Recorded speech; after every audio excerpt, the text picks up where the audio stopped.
नमस्कार, आप देख रही हैं नेक्स्ट 9 पॉलिटिकल बाइट। मैं हूं आपके साथ सिराज। चुनाव आयुक्त तो अरुण गोयल ने लोकसभा चुनाव से महज कुछ हफ्ते पहले इस्तीफा दे दिया, यानी 9 मार्च को उन्होंने इस्तीफा दिया। सूत्रों ने जो है बताया है कि चुनाव आयोग के दूसरे सबसे बड़े अधिकारी गोयल ने इस्तीफा देते समय अपने पत्र में व्यक्तिगत कारणों का हवाला दिया है। उन्होंने कहा है कि सरकार ने उन्हें इस्तीफा ना देने के लिए मनाने की कोशिश की, लेकिन वह अड़े रहे। उन्होंने कहा कि अन्य चुनाव आयुक्तों की नियुक्ति प्रक्रिया जल्द ही शुरू हो जाएगी। बता दें कि अब जो अरुण गोयल है उनको लेकर 5 जो खबरें हैं, यानी 5 जो पॉइंट है, ये काफी ज्यादा चर्चा में। आइए हम आपको बताते हैं। बता दें कि अरुण गोयल सेवा निवृत्ति नौकरशाह है और पंजाब कैडर के 1985 बैच के आईएएस अधिकारी रह चुके हैं। 61 साल के गोयल का निर्वाचन आयोग में कार्यकाल दिसंबर 2027 तक था। गोयल ने 2022 में चुनाव आयुक्त का पद संभाला था। उन्होंने 18 नवंबर को स्वैच्छिक सेवानिवृत्ति ले ली थी और एक दिन बाद फिर उन्हें चुनाव आयुक्त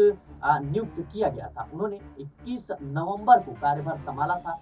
और दूसरी अहम बात है कि मुख्य चुनाव आयुक्त राजीव कुमार का कार्यकाल फरवरी 2025 में समाप्त हो रहा है। ऐसे में गोयल अगले मुख्य चुनाव आयुक्त बनने की कगार में थे। वहीं फरवरी में अनूप पांडे की सेवानिवृत्ति और अब गोयल के इस्तीफे के बाद 3 सदस्यीय चुनाव आयोग के पैनल में अब केवल मुख्य चुनाव आयुक्त ही रह गए।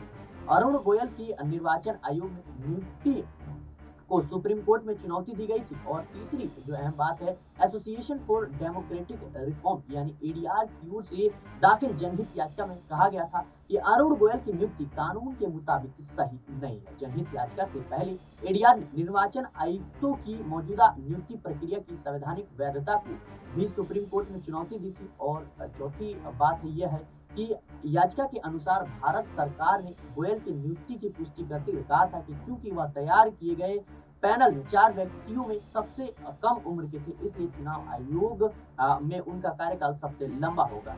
याचिका में तर्क दिया गया था कि उम्र के आधार पर गोयल की नियुक्ति को सही ठहराने के लिए जानबूझकर एक दोषपूर्ण पैनल बनाया गया था।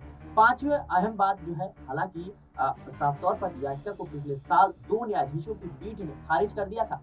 न्यायाधीशों ने कहा था कि एक संविधान पीठ ने इस मुद्दे की जांच की थी और साथ ही गोयल की नियुक्ति रद्द करने से इनकार कर दिया था। फिलहाल अब जिस तरीके से लोकसभा चुनाव नजदीक है और ऐसे में चुनाव आयुक्त का इस्तीफा चर्चा का विषय बन चुका है। फिलहाल की इस खबर में इतना ही। देश और दुनिया की तमाम खबरों के लिए बने रहे नेक्स्ट 9 पॉलिटिकल बाइट के साथ।